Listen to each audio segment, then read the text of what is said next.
MLC అభ్యర్థి పాప మేము ఓటమి నైరాశ్యంతో ఓటమి భయంతో తన సహజ రీతిలో ఏది పడితే అది మాట్లాడుతాం. నేను మొట్టమొదట ప్రజాసేవ కోసం తపనతోనే నేను ఉద్యోగం మానేసి భారతదేశానికి వచ్చి నేను రాజకీయాల్లో ప్రవేశించింది కాకతీయ యూనివర్సిటీలో జై తెలంగాణ నినాదంతో. కాకతీయ యూనివర్సిటీయే నన్ను ముందుకు నడిపించింది.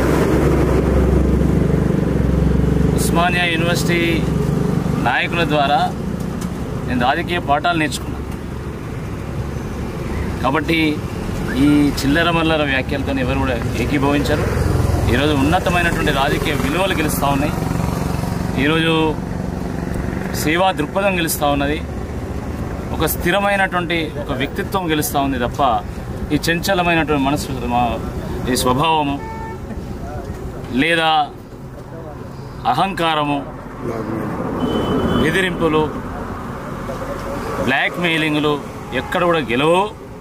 రాజకీయాల్లో వీటికి తావు లేదు. తప్పకుండా మరి విద్యావంతులు ఎంతో విచక్షణతోని విజ్ఞతతోని ఆలోచించి ఓట్లు వేస్తారు. రాయేందో రక్తమేందో, నీళ్ళేందో పాలేందో, మంచేందో చెడేందో, నిజమేందో అబద్ధం ఏంటో తేలుస్తారు.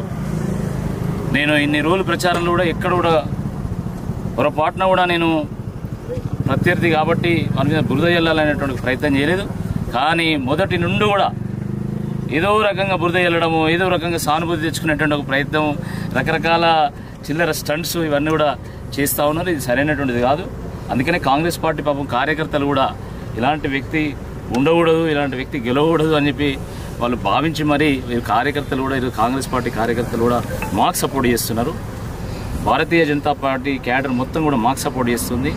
పార్టీలకు అతీతంగా, ప్రాంతాలకు అతీతంగా ఈరోజు పెద్ద ఎత్తున నాకు బీఆర్ఎస్ పార్టీకి సపోర్ట్ చేసి ఈరోజు బీఆర్ఎస్ గెలుపుకు ఈరోజు కారణమవుతా ఉంది. కానీ ఇప్పటికైనా బుద్ధి తెచ్చుకుంటే బాగుంటుంది. ఇంకా ఇట్లనే ఇదే ధోరణితో ముందుకెళ్తామంటే తప్పకుండా పాతాళంలో కోక తప్పదు అని చెప్పి సందర్భంగా నేను గుర్తు చేస్తాను. జై బీఆర్ఎస్.